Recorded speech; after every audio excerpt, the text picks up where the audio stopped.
Hola, buenos días a todos y a todas.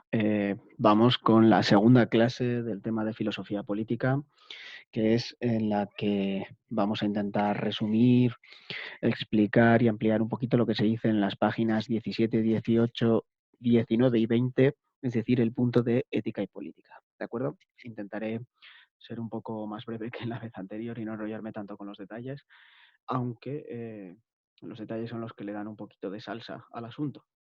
Bien, ética y política. Recordad que hemos trabajado el tema de ética recientemente y por ética hemos entendido una reflexión filosófica sobre los valores morales.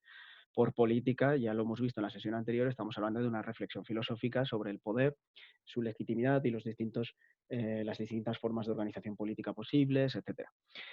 Lo que vamos a plantear aquí, básicamente, es dos parejas de filósofos, una pareja en la antigüedad, Platón y Aristóteles, y otra pareja que además conocemos, a Platón y Aristóteles, los hemos trabajado, y otra pareja en el Renacimiento, que son Tomás Moro y Maquiavelo. Y vamos a encontrar que en esas dos parejas hay un enfrentamiento en sus planteamientos filosóficos que es algo similar, porque en realidad es una relación algo forzada, ¿vale? Entonces, al final, todo esto es una excusa para que veamos un poquito eh, ideas políticas en la antigüedad, ideas políticas en el Renacimiento y leer un texto de Maquiavelo, porque la relación es algo forzada. Pero bien, esta relación forzada, por mi parte, consiste en lo siguiente. Vamos a encontrar, por un lado, en la antigüedad a Platón y en el Renacimiento a Tomás Moro, con un planteamiento filosófico que pone mayor énfasis, mayor importancia prescriptiva. Prescribir quiere decir que proponen unos modelos que deberían seguirse.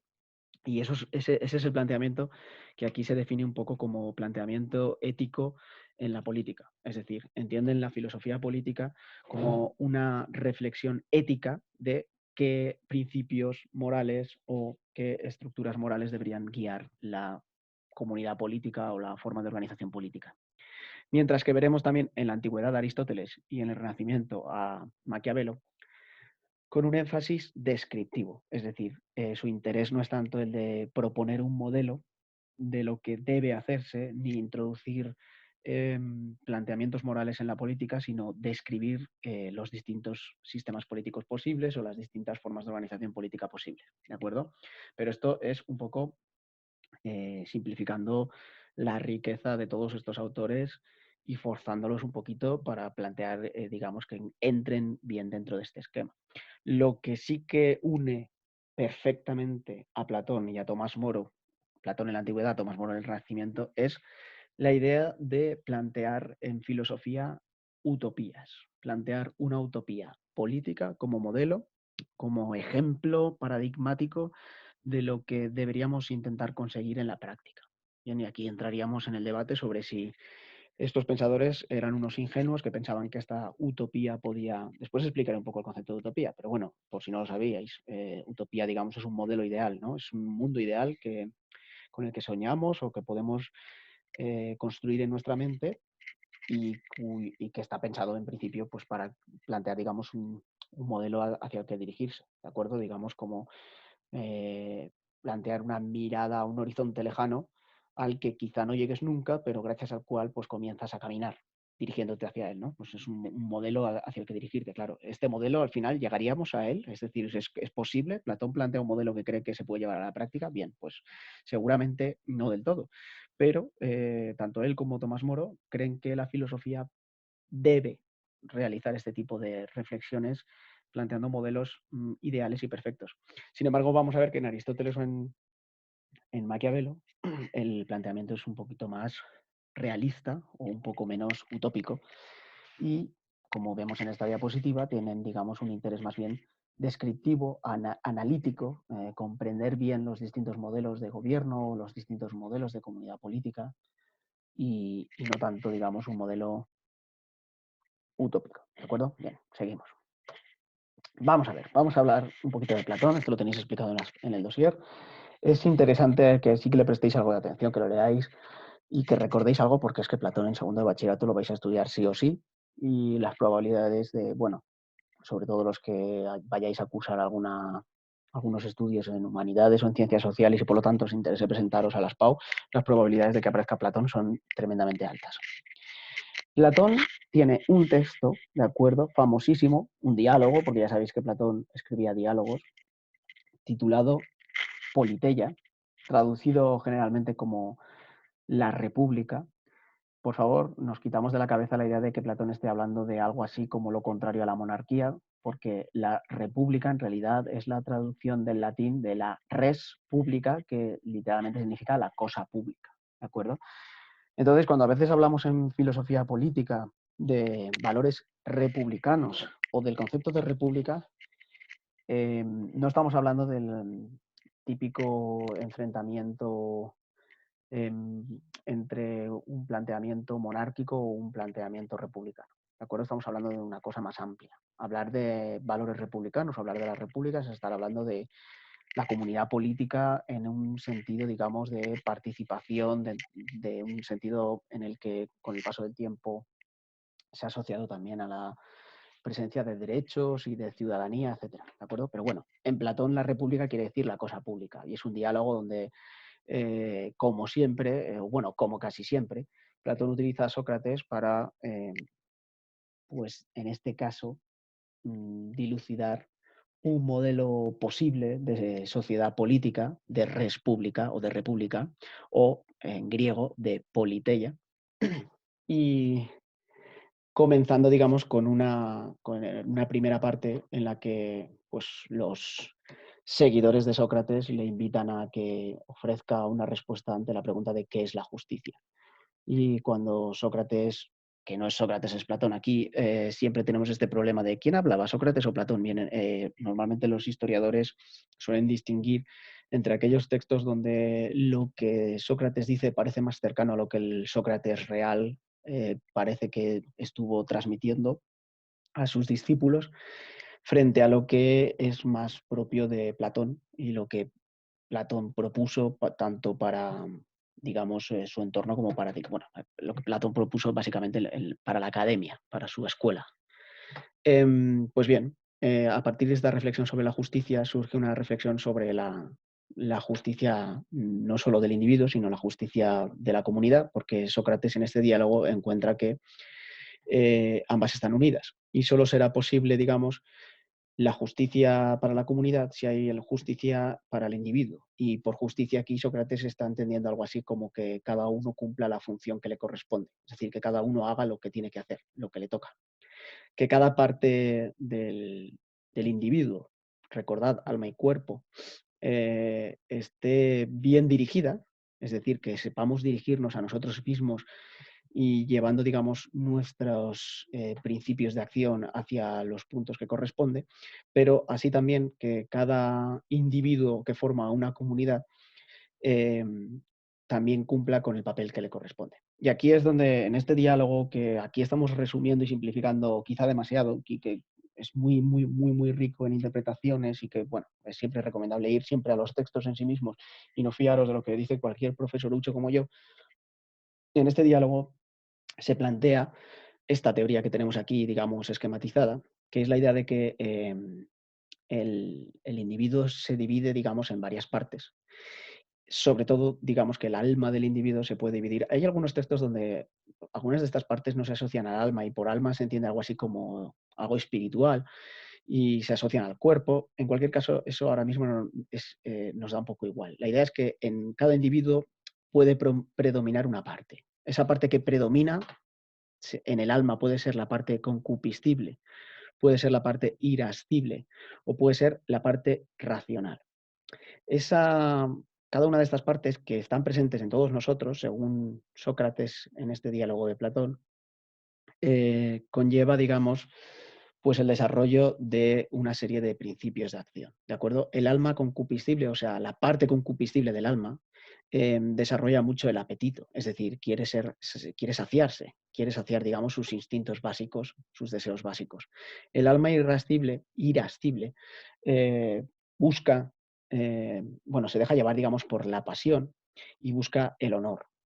Y por otra parte, el alma racional, que ya sabéis perfectamente que Platón sitúa, digamos, en una jerarquía superior o en una posición superior dentro de la jerarquía de las distintas partes del alma, lo que busca es el conocimiento. Entonces, según este diálogo, si en uno predomina la parte concupiscible, uno va a buscar satisfacer mucho más sus apetitos que el honor o la búsqueda de conocimiento.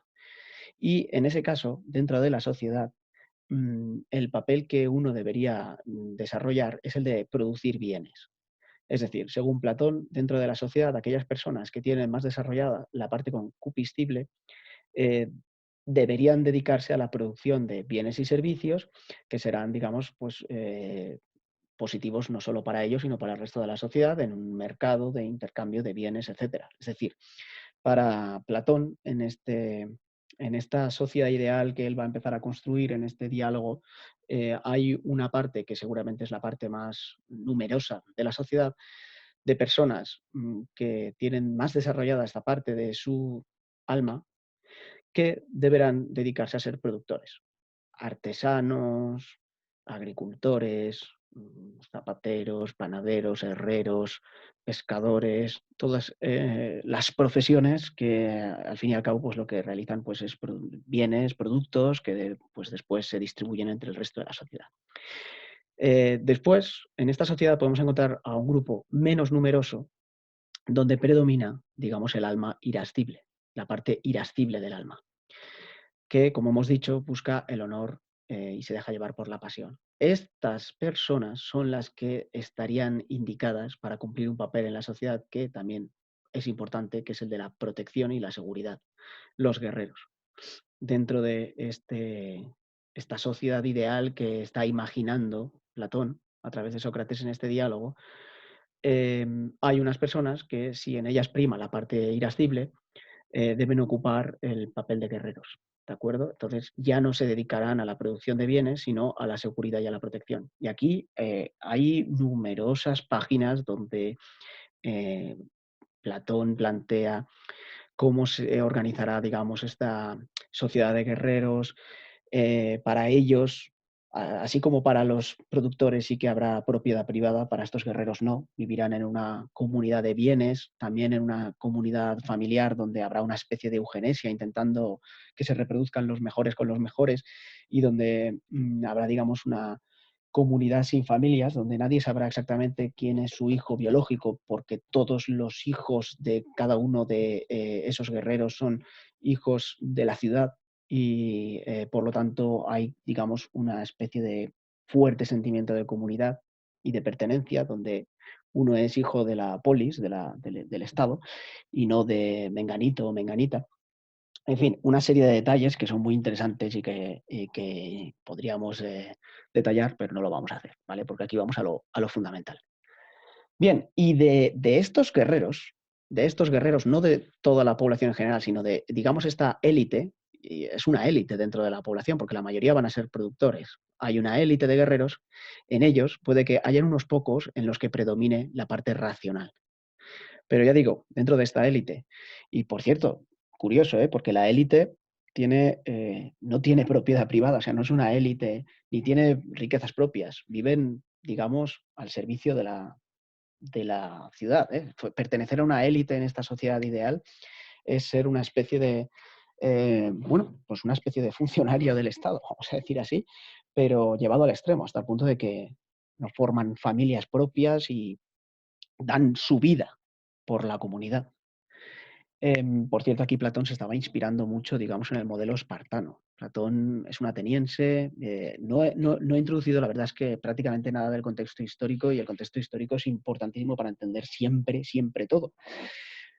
Pero bien, como estoy intentando simplificar e ir a unas ideas muy fundamentales, no es necesario que lo haga, pero Platón se está inspirando mucho en el modelo espartano, que por cierto inspiró a otros muchos pensadores, incluso movimientos políticos posteriores. Y sabemos que el modelo espartano era un modelo muy comunitario, con un modelo educativo, un sistema educativo muy férreo y muy ligado, digamos, a la formación de ciudadanos guerreros. De entre estos, aquellos en los que predomina el alma racional y por lo tanto hay una, por naturaleza, búsqueda de conocimiento, deben surgir los que sean los gobernantes, los que dirijan la polis, los que dirijan el Estado, los que dirijan a toda la comunidad. Entonces, digamos, en la cúspide de este sistema político ideal que está planteando Platón, deben estar las personas más preparadas desde el punto de vista racional, las personas que tienen un mejor acceso al conocimiento. Y aquí es donde entraría toda esta teoría de las ideas que trabajamos, que básicamente iba dirigida a este planteamiento ético y político. Cuando nosotros estuvimos trabajando la teoría de las ideas no hicimos mucho hincapié en la política, pero la política en Platón es probablemente lo fundamental, porque la teoría de las ideas al final es una especie de modelo tecnocrático. O sea, lo que Platón está diciendo es necesitamos a los mejor preparados, a los que verdaderamente, los que no se dejan llevar por la opinión, los que de verdad saben lo que es bueno y bello y justo, gobernando. Porque si no, tenemos a unos gobernantes que o se dejan llevar por sus intereses privados o se dejan llevar por las pasiones de las masas y del pueblo, y esto puede dirigirnos hacia la catástrofe. Aquí en Platón encontramos, digamos, una crítica a la democracia ateniense. Por cierto, una democracia ateniense que no se parece nada a la democracia contemporánea. ¿De La democracia ateniense es una democracia radical, aunque bueno, tiene varios momentos en la historia, no siempre es igual, pero paulatinamente y en el contexto platónico se convierte en lo que también se llama una demarquía. Es una democracia en la que la gente ocupa puestos políticos por sorteo, intentando evitar así que finalmente solo ocupen los puestos políticos los hijos de los ricos, los que tienen ocio y tiempo libre y por lo tanto pueden prepararse, por ejemplo, con los sofistas para ser buenos oradores y convencer a las masas, etcétera, etcétera. Que es un poco lo que pasa muchas veces, que los partidos políticos de las democracias contemporáneas, que son democracias que consideramos muy avanzadas y modélicas, muchas veces pues están sometidas a los poderes económicos y a los poderes de los medios de comunicación y tienen que conseguir grandes sumas de dinero de una manera o de otra. En Europa predomina un modelo de financiación de partidos que es público para evitar corrupciones, pero por ejemplo en Estados Unidos pues hay toda una campaña de donantes multimillonarios que está detrás de cada uno de los partidos con muchas veces intereses espurios o intereses privados, no intereses comunes. Bien, entonces, en definitiva, tenemos que la justicia en la política, para Platón, es que cada uno cumpla su función. Y si cada uno cumple su función, tenemos a unos productores, a unos guerreros y a unos gobernantes. Cada uno según, digamos, la parte de su alma predominante. ¿De acuerdo? Vamos a pasar a la siguiente imagen. Platón en determinados textos utiliza la alegoría del áuriga, entendiendo que de alguna manera el alma es como este áuriga que tenemos aquí, donde dos caballos, uno el deseo y otro el valor, que corresponderían de alguna manera, vuelvo a la diapositiva anterior, a la parte irascible y la parte concupiscible. Una busca satisfacer apetitos, la otra se deja llevar por la pasión, ¿de acuerdo? Valor, deseo. Tienen que ser dominados por la razón, esa tercera parte, que es la parte racional. Entonces, el alma, digamos, que se divide en tres, como hemos visto anteriormente. En algunos predomina la parte desiderativa o apetitiva, en otros la parte irascible y en otros la parte racional, ¿de acuerdo? Aunque todos nosotros tendríamos en nuestro seno pues estas tres partes y todos tendríamos que intentar que la razón domine a estos caballos que si están asalvajados nos pueden llevar a la perdición. La idea platónica es que del mismo modo que cada uno de nosotros tenemos que intentar dominar nuestros instintos, él no utiliza esta palabra, dentro de una sociedad el gobernante debe ser también como este áuriga racional, basándose en la razón, repito, nada de dejarse llevar por las opiniones o por los intereses privados, y justicia significa gobernar a aquellas personas en las que predomina la fortaleza o la templanza, que serían, digamos, las virtudes de estos caballos, ¿de acuerdo? Es decir, alguien en el que hay una predominancia del alma concupiscible es virtuoso cuando es templado y no se deja llevar por el apetito a lo loco, ¿de acuerdo? Templado quiere decir que, bueno, pues ni frío ni calor, o sea, no dejarse llevar por los extremos. Y alguien en el que predomina la parte irascible es alguien virtuoso cuando es valiente, ¿de acuerdo? Cuando esa pasión no le lleva a la locura, sino a la valentía. Y por supuesto, alguien en el que predomina la parte racional, pues es virtuoso cuando es razonable o cuando posee sabiduría, cuando alcanza conocimiento.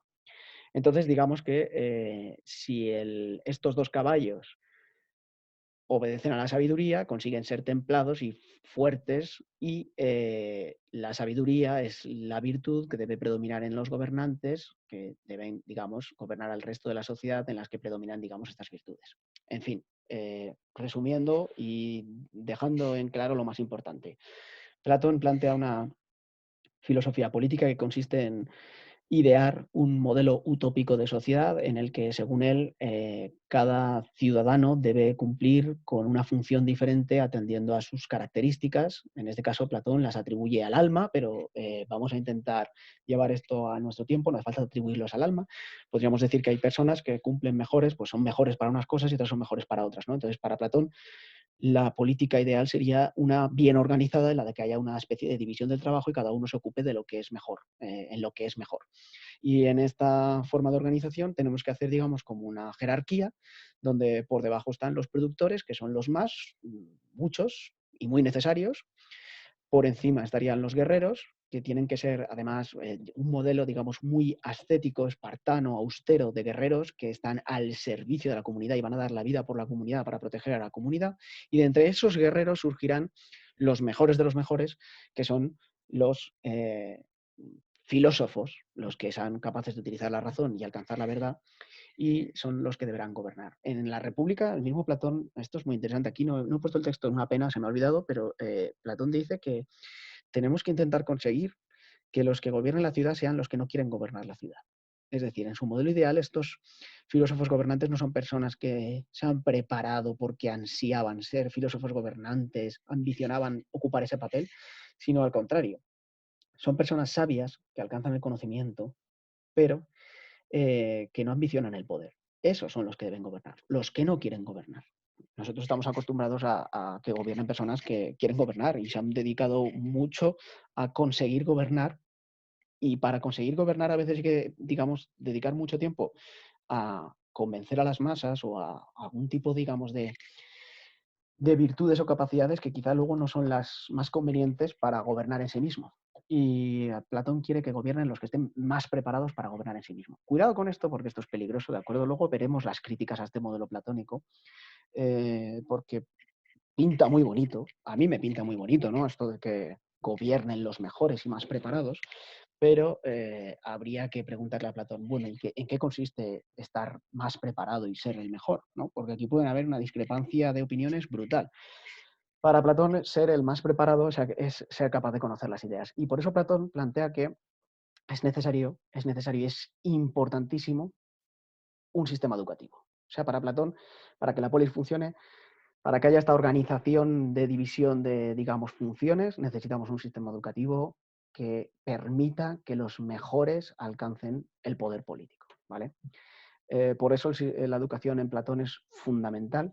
Por eso la educación en Platón también es muy interesante porque, según Platón, Platón muchas veces habla, pues esto, de la parte del alma que predomina es la parte racional o la parte concupiscible y uno piensa que, digamos, todo viene por naturaleza. Entonces uno ha nacido para ser una cosa o uno ha nacido para ser otra. Pero esto queda un poco digamos, deslegitimado o queda un poco, digamos, contradicho cuando Platón propone que la educación puede cambiarnos. ¿Vale? Platón está diciendo que la educación es fundamental porque la educación puede hacer que seamos algo diferente. Platón en la antigüedad es de los pocos que plantea la posibilidad, por ejemplo, de que accedan a la educación las mujeres y que las mujeres ocupen un papel predominante en la sociedad. Incluso las mujeres podrían llegar a ser una de estas filósofas gobernantes. Las mujeres pueden educarse en la misma educación que los hombres. Esto lo está planteando Platón en una sociedad patriarcal donde por naturaleza se establecía que hombres y mujeres ocupaban roles distintos en la sociedad y a las mujeres se les excluía absolutamente del espacio público. En la democracia ateniense las mujeres no tenían ningún papel. Sin embargo, Platón dice, bueno, pero esto es una cosa en realidad social, no es una cosa natural. Platón dice, en el pasado, cuando hacíamos deporte, cuando hacíamos las Olimpiadas, los deportistas iban tapados, iban vestidos. Y ahora hacemos deporte desnudos y nos parece ridículo que antes no fueran desnudos, porque es mucho más cómodo. Y supongo que habréis visto las típicas imágenes de deportistas griegos o atletas griegos en las vasijas, etcétera, o algún mosaico, pues haciendo deporte desnudo, pues sin ningún problema, ¿no? La gente estaba viendo ahí a Rafa Nadal contra Djokovic en pelotas. Y eso era lo normal, aunque no fue siempre lo normal. Y Platón se da cuenta de que lo que en un momento es normal, en otro momento deja de ser normal. Y entonces dice, pues entonces no es natural, es algo cultural, es algo que se aprende, es algo que depende de la educación. Pues la posición de la mujer en la sociedad también. Bien, después de este, digamos, excursus, esta, digamos, pequeña idea que quería transmitiros sobre Platón y la visión que tenía de las mujeres en la sociedad griega, retomamos la idea de que para Platón la educación es importantísima y todo su sistema educativo, que también va exponiendo punto por punto y de manera muy detallada en la República, en este diálogo, pues tenemos, digamos, un proceso donde, digamos, como, vamos a decir, como un sistema educativo donde al principio son muy importantes, por ejemplo, la gimnasia y la música, eh, para formar también, digamos, los valores de comunidad y de participación. Después llegamos a la aritmética y la geometría. En la Academia de Platón había un famoso cartel que decía el que no tenga nociones de matemáticas, bueno, concretamente creo que decía de geometría, que no entre en esta escuela.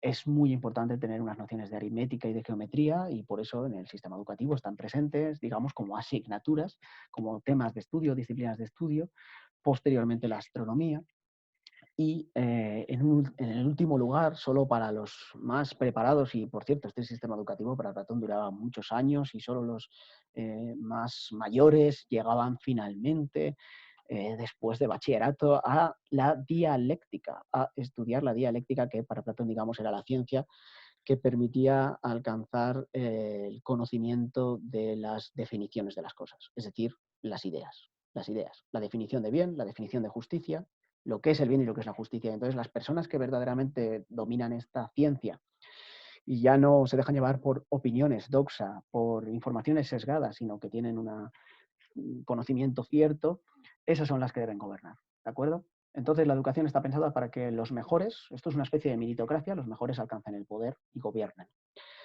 Bien, estos son, digamos, las asignaturas que ha planteado Platón, pero otra persona podría plantear otras. O la dialéctica, en el fondo, no nos deja bien claro cuál es verdaderamente la idea de bien o la idea de justicia. Entonces, en esta crítica a la democracia de Platón, donde plantea una especie de tecnocracia, los mejores gobiernan, hay un peligro y es que cada uno entienda como los mejores, en este caso los mejores en el sentido de los que tienen mejores conocimientos, los más sabios. ¿Quiénes son los más sabios? Aquí podríamos encontrar muchas veces a personas utilizando como excusa o digamos como argumento ideológico que sus planteamientos son los más sabios y justificar así un planteamiento no democrático en el que finalmente se impusieran sobre los demás. Lo que quiero decir es que el sistema platónico o la polis ideal de Platón, pues filosóficamente es muy problemática por su rechazo de la democracia, aunque la democracia también es muy problemática, ¿no? Entonces creo que esto es interesante y que espero que lo podamos debatir en las próximas sesiones que hagamos sobre cuál podría ser un modelo ideal de ciudad y si ese modelo ideal de ciudad o de Estado puede ser una tecnocracia donde los más sabios gobiernan y si esto no tiene ciertos problemas, ¿de acuerdo? Bien, Platón además intentó influir en política también, intentó, digamos, de alguna manera no llevar a la práctica este modelo, pero sí influir cuando viajó hasta 3 veces a Siracusa, en lo que actualmente es el sur de Italia, para ser una especie de asesor o una especie de consejero de Dionisio padre y después Dionisio hijo, que fueron, digamos, dos tiranos que gobernaron aquel territorio, con terribles resultados para Platón. En uno de esos viajes tuvo que volver incluso vendido como esclavo. La verdad es que Platón acabaría bastante defraudado y algunos creen que su último diálogo o uno de sus últimos diálogos, pero esto ya os digo, creen porque es muy discutible desde el punto de vista de la historiografía, pero hay bastante consenso con que uno de los últimos diálogos, las leyes, pues cambia muchos de los puntos de vista que se habían planteado en la República y que Platón de alguna manera pues había rechazado algunas de sus ideas y ponía la ley ahora por encima de otros conceptos políticos.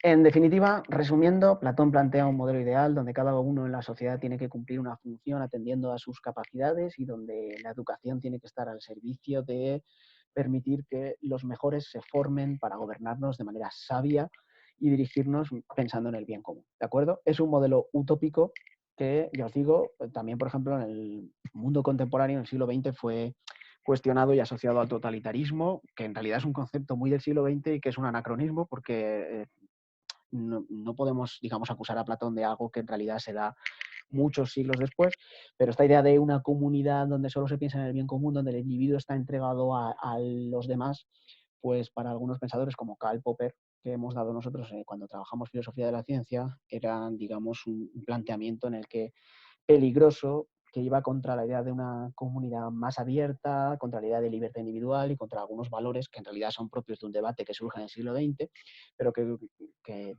Popper ve como que ya en la República de Platón, digamos, hay una especie de germen de idea totalitaria donde el Estado nos controla absolutamente y donde los individuos tenemos que darnos absolutamente al Estado, cosa que no es del todo cierta, pero bueno, tampoco fallaba demasiado el tiro, porque sí que es cierto que en Platón el bien común parece estar por encima del individuo y uno debe cumplir para que se haga la justicia política la función que le corresponde, ¿no? Entonces, pues claro, a ver si no estamos de acuerdo con la función que nos corresponde, cómo nos rebelamos contra eso. En fin, pero la idea fundamental, repito por tercera vez, es hay un modelo utópico ideal de sociedad que Platón propone, ¿de acuerdo? Sin embargo, bueno, me faltaba por ver esto de aquí, vaya, bueno, simplemente en este modelo ideal que Platón propone, los mejores gobiernan, o el mejor, la idea de filósofo rey, podría ser uno, monarquía, o pueden ser varios, aristocracia.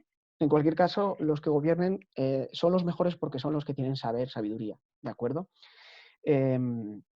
Fijaros, aquí se hace una oposición entre aristocracia y democracia. Democracia sería el gobierno del pueblo, demos, que muchas veces se asocia, pues digamos, con el pueblo de la mayoría, frente a la idea de aristocracia, que es el pueblo de los pocos. Pero ¿quién es poco? Los aristoi, que en griego significa los virtuosos o los excelentes, ¿de acuerdo? Entonces, para Platón, la aristocracia es mejor que la democracia, porque la democracia es el modelo de gobierno en el que gobierna la mayoría, pero la mayoría no son los mejores.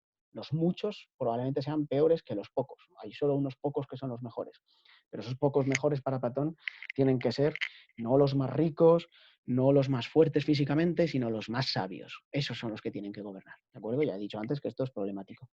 La filosofía, por cierto, para Platón aquí se convierte en protagonista de toda la vida social. O sea, en la comunidad la filosofía es la directora de todo, es la que establece el sistema educativo y es la que genera gobernantes. O sea, aquí Platón es muy listo. Platón dice, la filosofía es importantísima, porque la filosofía es la que nos dice qué es la verdad y qué no, y los mejores tienen que ser los que sepan qué es la verdad y qué no.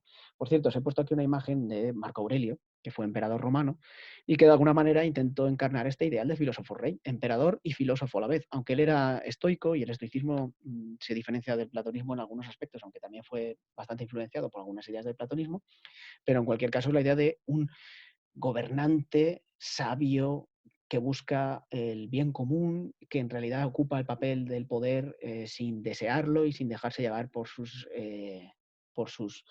intereses privados, ¿no? Que por cierto es un poco el ideal de político que seguimos teniendo. ¿Quién queremos que nos gobierne? ¿Alguien que utiliza el poder para sus intereses privados o de grupo? No, queremos que nos gobierne alguien que piense en el interés general, el interés de todos y que se deje llevar por lo que es adecuado y por lo que es bueno en sí mismo y no según sus opiniones o ideologías. Por lo tanto, esto en el fondo es lo que está diciendo Platón.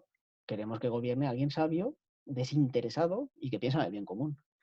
Pero es problemático porque al final alguien puede confundir sus intereses privados con el bien común. Bien, ahora sí, pasamos a Aristóteles. Con Aristóteles voy a intentar ser un poco más breve, ¿vale? Aristóteles, ya sabéis, discípulo de Platón y que no tiene esas ínfulas de generar, digamos, un modelo ideal de política como la que tuvo su maestro, ¿no? En la República.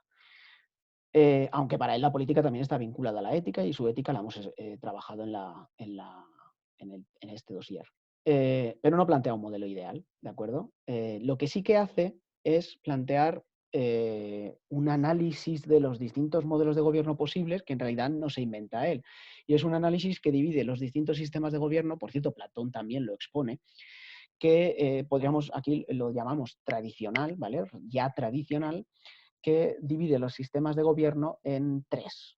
Y son los siguientes, ¿vale? Esto en la política de Aristóteles, que de alguna manera es como los apuntes o el dossier o las fotocopias que Aristóteles daba a sus alumnos, no era, digamos, un texto para publicarse, sino, digamos, unas anotaciones. Ahí recoge estos modelos el modelo tripartito de sistemas de gobierno, que se divide en tres, aunque Aristóteles dice, bueno, tres que pueden ser seis, porque en realidad son tres modelos que, si se rigen de manera justa, si funcionan de manera correcta, son la monarquía, la aristocracia y la politeia, pero si degeneran en un modelo injusto, se convierten en tiranía, oligarquía y democracia. O aquí, bueno, ahora explicaré un poco cómo se traducirían estas palabras, ¿de acuerdo? Esto no lo inventa Aristóteles, simplemente lo recoge, porque Aristóteles tiene, digamos, como hemos visto antes, un afán más bien descriptivo. Quiere describir la realidad, quiere analizarla, conceptualizarla, categorizarla, ordenarla, y dice, bueno, pues hay distintos sistemas de gobiernos. Y recoge este modelo, digamos, en tres, que no se inventa él. Bien, ¿en qué se diferencian estos tres modelos de gobierno? Pues la monarquía es el gobierno de uno, monarquía viene de monos, uno. La aristocracia es el gobierno de los pocos, unos pocos que en principio tienen que ser los mejores, aristoi. Y la politeia es el gobierno, o república es como lo estamos traduciendo, recordad, la politeia, la república de Platón, es el gobierno de los muchos, ¿de acuerdo? Es el gobierno de los muchos, eh, pues el gobierno que algunos, en vez de decir república, traducen como democracia. Nosotros, por ejemplo, en España tenemos una monarquía constitucional, pero al ser constitucional y democrática, pues Aristóteles no la asociaría tanto a esto, monarquía, sino a esto, república, porque el monarca realmente tiene un papel representativo y no un papel directivo. Por lo tanto, el monarca no manda, no es el que tiene el poder. Bien, ¿qué pasa aquí? Que estos sistemas, si son justos, pueden funcionar bien. O sea, Aristóteles está diciendo, pues bueno, una monarquía puede funcionar bien, puede ser justa. Una monarquía puede ser mejor que una aristocracia, siempre y cuando la monarquía no devenga de manera degenerada e injusta en tiranía. ¿Vale?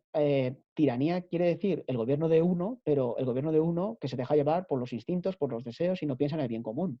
Si ese uno piensa en el bien común, pues es una monarquía y no una tiranía. ¿De acuerdo? Aquí utilizamos palabras diferentes para hablar del mismo régimen. Una persona gobierna, pero dependiendo de si esa persona gobierna pensando en el bien común o pensando en sus deseos e intereses. Lo mismo pasaría con la aristocracia. La aristocracia es el gobierno de los mejores, pero el gobierno de los mejores puede convertirse en oligarquía, que es el gobierno de los pocos, pero que no son los mejores, y que esos pocos lo que hacen es aprovechar el poder para sus propios intereses. Lo mismo pasaría con la politeia. El gobierno de los más, la república, puede devenir. Aquí Aristóteles utiliza la palabra democracia. Vamos a utilizar una palabra, democratía en griego. Vamos a utilizar la palabra populismo, que es una palabra que ha estado de moda en los últimos años, aunque puede tener distintos significados, pero normalmente en sentido, digamos, coloquial, populismo quiere decir un discurso engañoso que utilizan los líderes para conseguir el apoyo de las masas. Y para Aristóteles esto era peligroso. Para Aristóteles, para Platón y para muchísimos pensadores de la antigüedad. Aunque, bueno, habían pensadores en la antigüedad probablemente mucho más demócratas, eh, defensores de la libertad y de la igualdad en la sociedad, y quizá algunos de esos textos pues, no han llegado hacia nosotros precisamente porque los que consiguieron rescatar y proteger los textos de la antigüedad eran, digamos, del bando de los defensores de modelos más bien monárquicos, aristocráticos o de oligárquicos.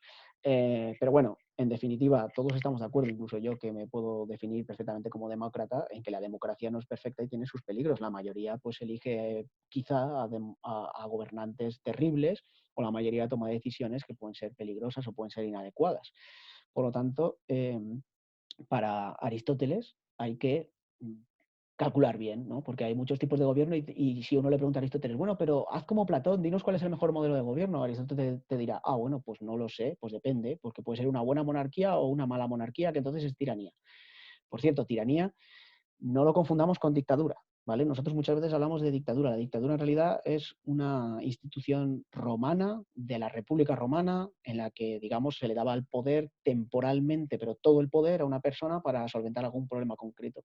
Y eso en el siglo XX eh, se utiliza, digamos, ese concepto, se recupera ese concepto de dictadura, pero no ya como una especie de periodo temporal donde una persona tiene el poder, todo el poder, pero para solventar un problema, sino que una persona tiene todo el poder, pero mantenido en el tiempo. Esto no es de los griegos. Los griegos hablan de tiranos. tiranos, que es el gobierno de uno, supuestamente, que se dejan llevar, ojo, o por sus intereses particulares o quizá por los intereses de una mayoría de esclavos o de gente desposeída. Es decir, habría que luego ver al que se le llama tirano qué tipo de medidas tomaba, etcétera, porque a lo mejor resulta que nos gustan. En cualquier caso, para Aristóteles, la tiranía, digamos, sería un gobierno de uno solo injusto. Del mismo modo que oligarquía sería el gobierno de unos pocos, pero injusto. Y la democracia o el populismo traducido, digamos, para que esta bella palabra democracia con la que todos nos vemos tan identificados no se vea ensuciada, pero para Aristóteles la democracia es la república, la politeia, el gobierno de los muchos, de la mayoría, pero injusto, porque el gobierno de la mayoría también puede ser injusto. Sí que es verdad que en la política Aristóteles parece defender, digamos, un modelo mixto entre la politeia y la aristocracia. Sí que parece que se moja un poco y dice, bueno, vale, venga, voy a mojarme. Creo que lo mejor sería un modelo en el que gobiernan los más, pero donde haya, digamos, una especie de, pues, check and balances, o sea, una especie de contrapeso de poder donde también esté la aristocracia. Y en el fondo eso se parece un poco a la democracia que tenemos ahora, porque la democracia que tenemos ahora es una democracia representativa, donde los que nos representan al final acaban formando una especie de casta o una especie de clase política, una especie de aristocracia, y la mayoría tomamos decisiones, pero siempre de manera indirecta. Es decir, nosotros no votamos a los que luego votan, votamos a los que luego hacen las leyes, no hacemos las leyes directamente. En la democracia griega, cuando llegó a su grado mayor de radicalidad, pues como decía antes, había incluso, pues por puro sorteo te podía tocar ser el que se encargase de los asuntos públicos durante un tiempo. Y la participación en la asamblea o eclesia, que es como se decía en griego, era, digamos, abierta a todos los ciudadanos. Ciudadanos, recordad, nada de mujeres, porque eran tremendamente machistas.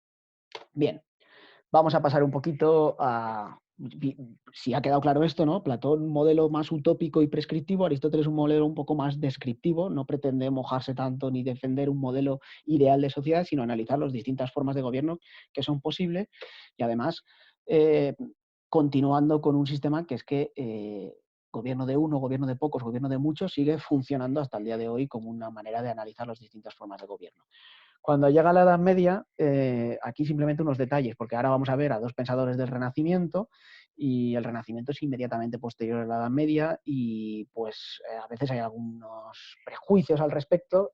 Se ve la Edad Media como una especie de época muy, muy, muy oscura y muy fanática y el Renacimiento como la primera llama de luz y de conocimiento y de ciencia que nos dirige un poco como al mundo mejor en el que estamos hoy, pero eso a veces es un poco una simplificación, ¿de acuerdo? La Edad Media a veces es más compleja de lo que se cree.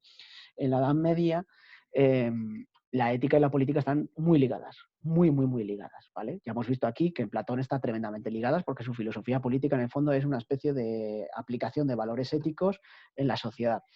En Aristóteles es más fácil separarlas, aunque para él también hay una cierta relación. En la Edad Media están tremendamente ligadas. ¿Por qué? Por esto que está aquí en negrita aquí abajo.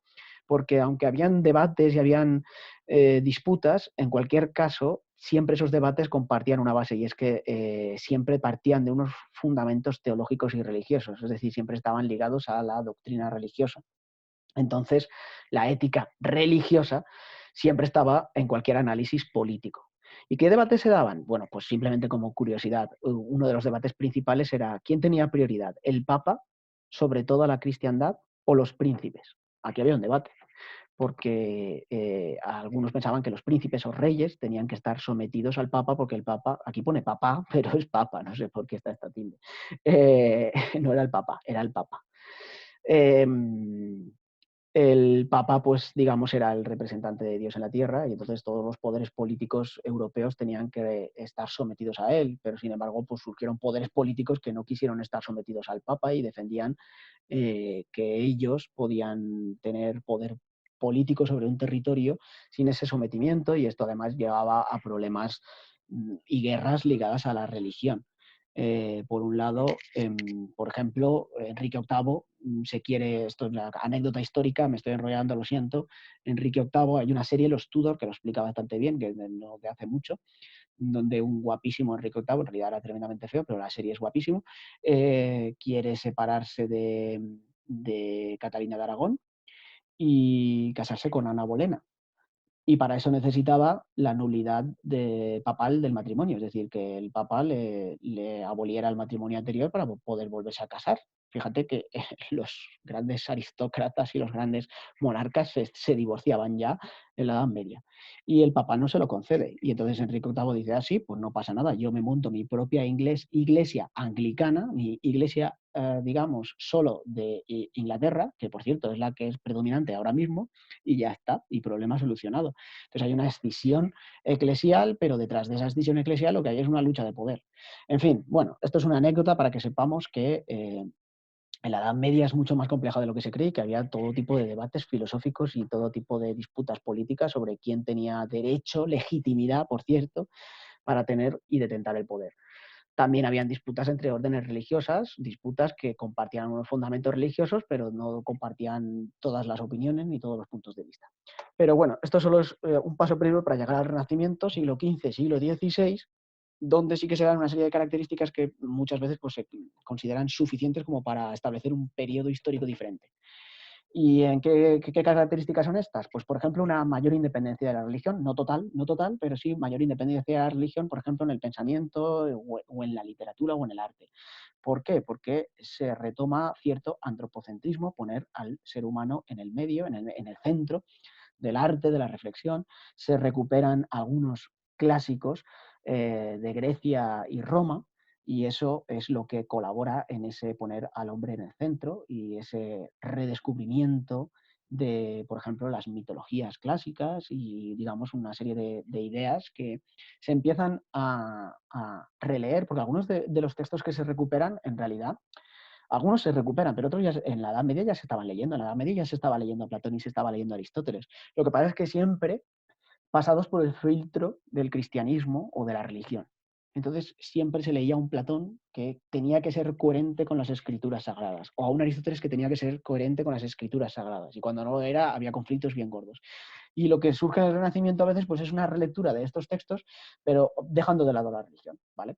Y sobre todo, ¿qué ocurre en el Renacimiento? Que hay una especie de conciencia de ser algo nuevo. O sea, los propios renacentistas a sí mismos se ven como gente nueva, gente que está haciendo cosas diferentes, gente que está creando, que está siendo innovadora, etc. Bien, el Renacimiento, siglo XV, siglo XVI, es el contexto en el que surgen las ideas de estos dos pensadores de filosofía política, Tomás Moro, en realidad Thomas More en Inglaterra y Nicolás Maquiavelo en Florencia, ¿de acuerdo? Cuando Italia no era Italia, Italia era un conjunto de repúblicas, de ciudades-estado a veces, como podía ser Florencia, como podía ser Venecia, el papado y una serie de territorios que, por cierto, pues también estaban siempre en disputa, etcétera. Y Tomás Moro, por cierto, pues un consejero de Enrique VIII, este del que os he hablado hace un segundo. Me temo que más de un segundo, y este vídeo va a ser enorme, larguísimo, pero bueno, si os tragáis películas de 3 horas, podéis tragaros una clase también de 3 horas. Siempre podéis poner pause o no escucharla, que también es una opción. Pero entonces no llegaréis nunca a ser filósofos gobernantes, que lo sepáis. Aunque a lo mejor sí que llegáis a ser gobernantes, porque parece que para ser gobernante lo de ser filósofo últimamente no se tiene tanto en cuenta. En fin, bueno, volviendo a este tema. Vamos a contraponer, como hemos hecho antes, aunque de una manera un poco forzada, el prescriptivismo de Platón frente al descriptivismo de Aristóteles. Es decir, uno propone la sociedad debería ser así y otro dice, bueno, la sociedad puede ser así, así, así, yo te digo todas las que hay y tú ya verás cuál te gusta más. Pues aquí hay un planteamiento similar. Tomás Moro, como Platón, propone un modelo ideal. Además, Tomás Moro es el que utiliza la palabra utopía para hablar de ese modelo ideal, que es un concepto que se ha mantenido hasta hoy, y cuando hablamos de utopías hablamos de modelos ideales. Que utopía en realidad literalmente significa un no lugar, o sea, viene de topos y ponen u delante para negar topos, es decir, no existe en ningún lugar, o sea, es un no lugar, es un lugar que no existe, aunque ojalá existiera, ¿vale? La utopía es un lugar que no existe. Y sin embargo lo estoy proponiendo como filósofo. ¿Por qué? Porque deberíamos crear esto que no existe, ¿vale? Y esto, desde Platón a Tomás Moro hasta hoy, digamos, sí que hay una cierta conexión que es esa idea de que la filosofía política lo que tiene que hacer es plantear modelos ideales de sociedad, porque si no planteamos modelos ideales de sociedad, no somos capaces de imaginar lo nuevo, no somos capaces de crear, transformar y crear un mundo mejor, ¿vale? Es, digamos, la línea idealista en el sentido de soñar con un mundo mejor y empujar para que ese mundo mejor se dé y ocurra. Maquiavelo, que además trabajó para la República de Florencia o para la ciudad de Estado de Florencia, em, eh, por lo tanto también fue un político, o sea, los dos estuvieron ligados, además de ser pensadores de la política, estuvieron ligados a la política real, a la práctica política. Maquiavelo, pues ya lo vimos en la sesión anterior, en el vídeo anterior, si es que lo habéis escuchado, alguien que, por ejemplo, aquí en El Príncipe, pues propone una serie de consejos para conseguir el poder y mantenerlo. Y esos consejos pues pueden ser, pues puedes conseguir que tu pueblo te ame, puede ser conseguir que tu pueblo te tema, puedes optar por muchos caminos. La cuestión al final es mantenerte en el poder, ¿no? Plantear un modelo ideal. Y además Maquiavelo va a conocer la propuesta de Tomás Moro y la va a criticar. De hecho, el texto que vamos a leer, y esto es lo más importante de todo este vídeo, el texto que vendrá al final, se va a meter un poco con este planteamiento utópico y va a decir, no, no, no, las utopías son peligrosas. Y luego lo veremos. Las utopías son peligrosas. ¿Por qué? Porque nos convierten en ingenuos y no nos hacen ver cómo son las cosas en verdad, ¿vale? Porque Maquiavelo defiende un planteamiento realista que algunos pueden considerar algo cínico, ¿de acuerdo? Pero cuidado con Maquiavelo, no pensemos que solo piensa en el poder por el poder, porque Maquiavelo tiene, por ejemplo, los discursos a Tito Livio, que es otro texto de filosofía política, donde Maquiavelo se moja bastante defendiendo un modelo republicano para Florencia, defendiendo un modelo republicano, no un modelo monárquico, y defendiendo algunas ideas que podríamos considerar bastante progresistas de la forma de organización política que considera mejor. Bien, vamos primero con Tomás Moro y su utopía. Para Moro, esto sería la isla utopía. Bien, él se imagina una isla que no existe, a la que pueden llegar unos marineros, y en esa isla, pues él construye su modelo ideal, ¿vale? Un modelo de sociedad ideal, que es un poco pues, lo que hizo Platón. Platón, que hizo con su República, un diálogo donde plantea una sociedad ideal. ¿Quiere decir que Platón y Tomás Moro eran unos ingenuos que pensaban que eso se podía dar con facilidad? No, no eran ningunos ingenuos, pero ellos pensaban que esto de aquí, que hay que generar un modelo ideal como una especie de contraejemplo de la realidad. O sea, si la realidad es horrible, lo que tengo que hacer no es decir, así son las cosas. Son contrarios a esa idea de, así es la vida. Es que en el mundo hay pobreza, es que siempre ha habido pobreza. Es que en el mundo hay esclavos, siempre ha habido esclavos. Es que las mujeres no tienen derechos, siempre ha sido así. Mira los griegos y los romanos. Están contra ese planteamiento. Ellos creen que lo que tenemos que hacer con el pensamiento es construir mundos mejores, aunque sean demasiado buenos como para ser reales. Pero si no los creamos en nuestra mente, nunca nos dirigiremos hacia algo parecido. En esa sociedad ideal esta es la idea principal, que crea una sociedad ideal. ¿Cómo es esa sociedad ideal? Aquí cada uno puede tener su opinión. Pues en concreto, para Tomás Moro, esa sociedad ideal es una sociedad de igualdad completa entre miembros de la sociedad. Es decir, es una sociedad sin propiedad ni clases sociales, donde todos comparten todo, donde todos viven pacíficamente y donde todos viven felices y comen perdices y todo es maravilloso y bonito y tal. Pero bueno, para Tomás Moro, por cierto, sí que va aquí, o sea, uno puede decir, bueno, sí, Tomás Moro es un iluso, lo que tú quieras, pero Tomás Moro se da cuenta de que las clases sociales y la propiedad, donde unos tienen mucho y otros tienen poco o no tienen nada, o donde unos humanos dominan a los otros y los someten, esa es la causa de muchos conflictos y de mucha violencia y de muchas guerras. Y dice, una sociedad donde no haya una propiedad privada ni diferencias de clases y todo el mundo comparta los bienes, que además tienen que ser abundantes, esto es importante, si no hay bienes en abundancia, pues es difícil repartir ningún bien. Eso puede dar a una sociedad mucho más próspera, mucho más pacífica, una sociedad ideal para él, ¿de acuerdo? Que él imagina en esa isla utopía. Bien, he puesto, esto lo tenéis en el dossier, una especie de definición de utopía para que nos ayude a entender un poco lo que estaban proponiendo Tomás Moro y Platón a su manera, ¿no? De esto de un cineasta argentino. Dice, la utopía está en el horizonte. Camino 2 pasos, ella se aleja 2 pasos, ¿no? Cuando tú caminas hacia el horizonte se mueve contigo. Camino 10 pasos y el horizonte se corre 10 pasos más allá. Por mucho que camine, nunca la alcanzaré, nunca alcanzaremos la utopía. Y eso Tomás Moro y Platón lo saben bien, no son ningunos ingenuos. Entonces, ¿para qué sirve la utopía? Si yo me dirijo hacia ella y ella cada vez la tengo más lejos. Y aquí lo dice muy bien este cineasta, pues para eso, sirve para caminar.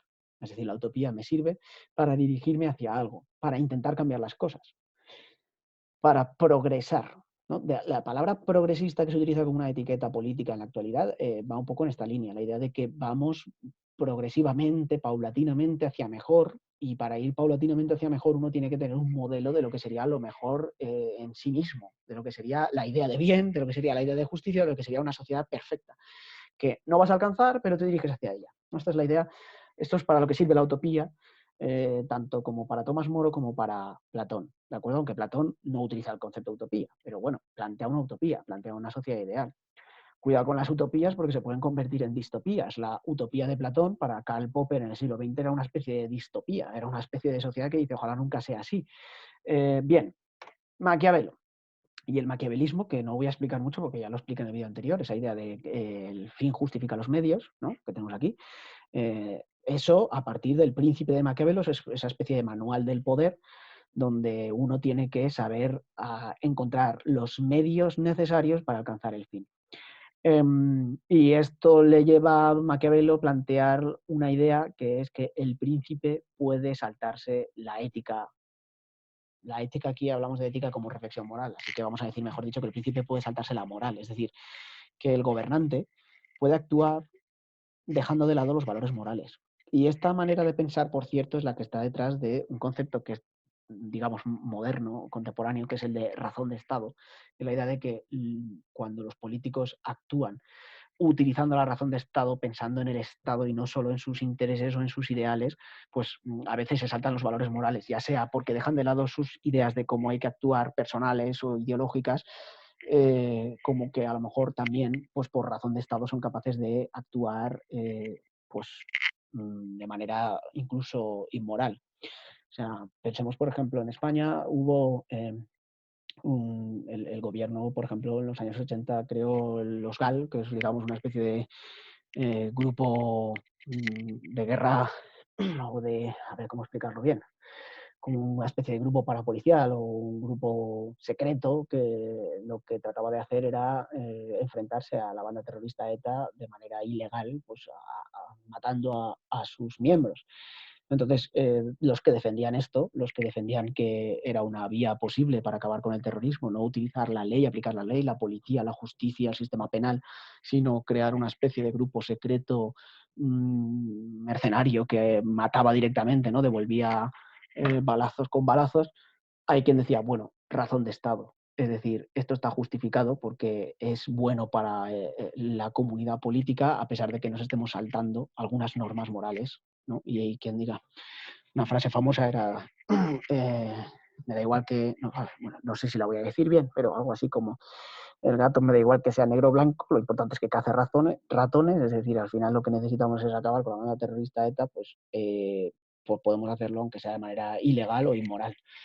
Esto evidentemente pues provocó toda una polémica brutal porque el gobierno estaba promoviendo acciones ilegales. Pero bueno, pensemos en Estados Unidos, que a veces sabemos más de los países de Estados Unidos por Hollywood que de nuestro propio país.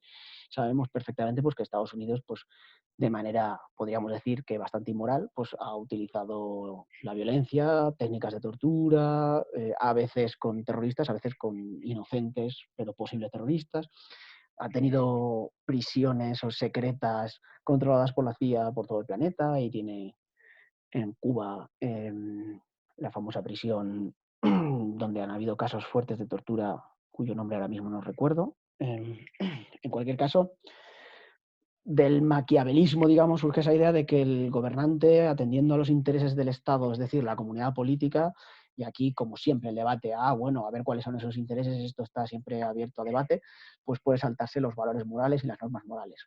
En ese texto, El Príncipe de Maquiavelo, Maquiavelo dice que el político tiene que ser como el león y como el zorro, las dos cosas a la vez. Tiene que ser fuerte, poderoso y digamos que no le tiemble el pulso como un león, pero tiene que además ser muy inteligente, tiene que ser ingenioso, tiene que saber salir de las situaciones no solo por la fuerza o por la potencia militar, etcétera, sino que además tiene que ser, pues eso, listillo, ¿no? Aquí no es tanto sabio como listo, saber resolver los problemas, adelantarse a las posibles conspiraciones, etcétera, etcétera. Bueno, uno está pensando en estos valores políticos, pues en esa sociedad feudal de caballeros, etcétera, y tal, pero nuestros políticos democráticos modernos también se rigen por estos principios muchas veces. Cuando se dan puñaladas entre ellos e intentan llegar al poder a toda costa y patatín y patatán.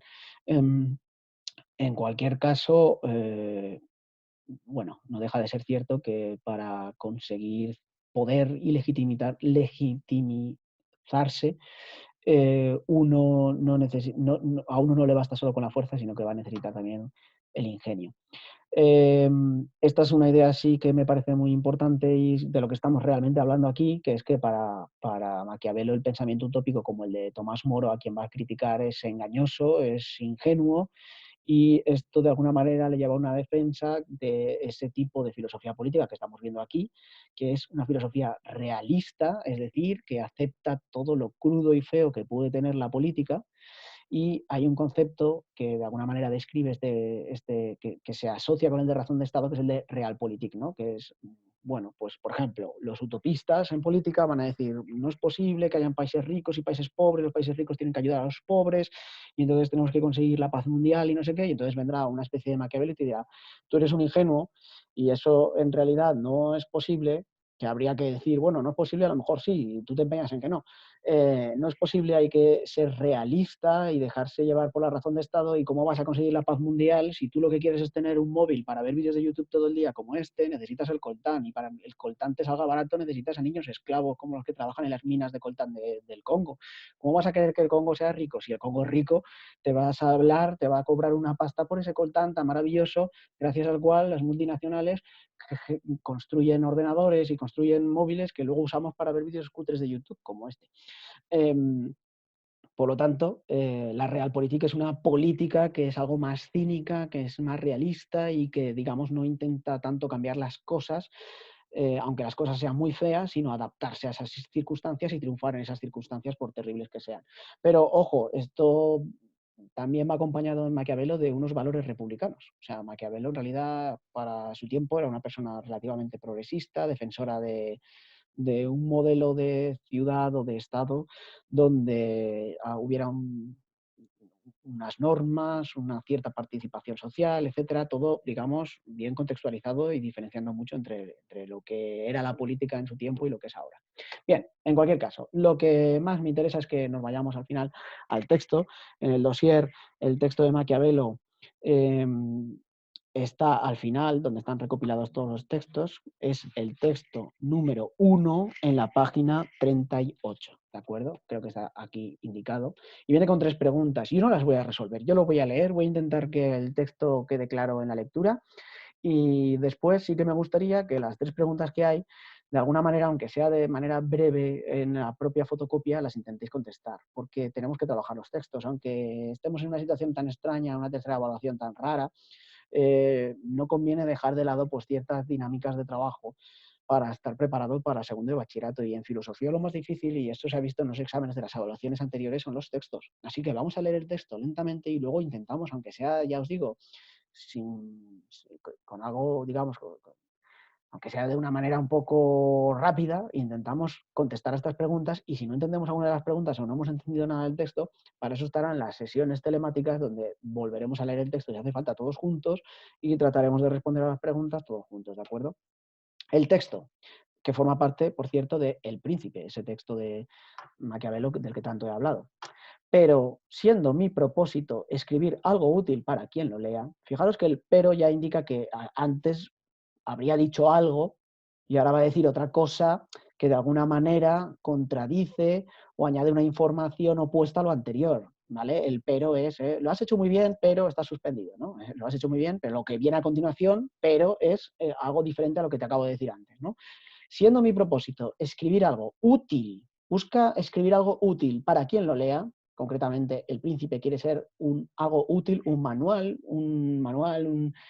especie de suma de herramientas, me ha parecido más conveniente ir directamente a la verdad real de la cosa que a la representación imaginaria de la misma. O sea, yo quiero hacer algo útil para quien lo lea y entonces para eso es conveniente ir a la verdad real de las cosas, en este caso de las cosas políticas, que a la representación imaginaria de la misma. ¿Qué es la representación imaginaria de las mismas? Pues pensemos un poco en Platón y pensemos un poco en Moro, Tomás Moro.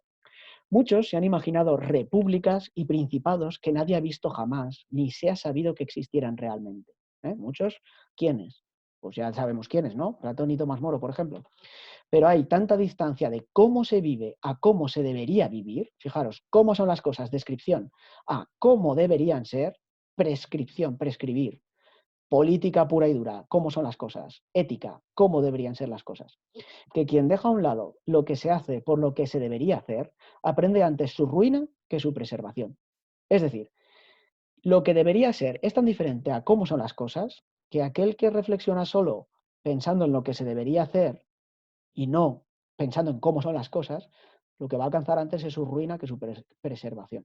Te buscas la ruina soñando con modelos ideales. Porque un hombre que quiera hacer en todos los puntos profesión de bueno, fijaros, alguien que quiera ser bueno en todo, y por bueno aquí entiende bueno moralmente, buena persona, labrará necesariamente, construirá necesariamente su ruina entre tantos que no lo son. Fijaros, esto que dice Maquiavelo os lo habrá dicho seguramente vuestra madre, vuestro padre, vuestra abuela, el no seas tan bueno que los demás no son buenos, tú sé pillo, tú sé listo, tú sé zorro. Por cierto, fijaros qué diferencia entre decir sé zorro y sé zorra, para que veáis el machismo que impera en nuestra sociedad todavía.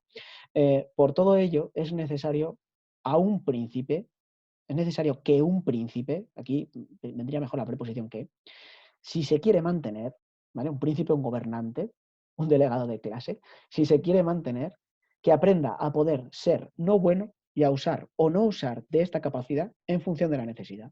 O sea, alguien que quiera mantenerse en el poder no tiene que ser bueno siempre, tiene que aprender a ser no bueno, fijaros, aprender a ser no bueno, a ser malo.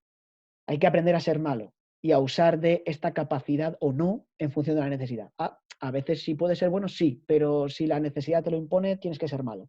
Y además dice que tienes que aprenderlo, o sea, fijaros, no es la idea de eres malo por naturaleza y te aprendes a ser bueno, no, no, no, al revés. Podríamos presuponer que tú eres bueno, pero para gobernar tienes que aprender a ser no bueno. Anda que no hay películas, series y demás donde alguien consigue el poder y se mantiene el poder siguiendo esta lógica. Películas de mafiosos. ¿Qué hacen los mafiosos? Aprenden a ser no buenos dependiendo de la necesidad, porque a veces se tienen que mostrar duros y tienen que castigar a quien les ha traicionado y tienen que hacer cosas muy feas, ¿no? Voy a llevarlo a los profesores. Yo debería aprender a ser no bueno, porque en ocasiones a lo mejor tengo que castigar duramente en función de la necesidad, ¿vale? Porque si soy muy bueno todo el rato, pues al final, como los alumnos no son buenos, se van a aprovechar de mí, cuando yo les doy la mano, me cogen el brazo y me toman el pelo. Fijaros, de eso está hablando Maquiavelo. Como veis, bueno, pues ahí tenéis tres preguntas y que me gustaría que trabajáramos en las sesiones telemáticas los miércoles a las 11 con Webex, que la primera pues sobre el texto. ¿Cuál es la idea principal que defiende aquí Maquiavelo? ¿Vale? Vamos, leéis de nuevo el texto lentamente y a ver, ¿qué es la idea principal?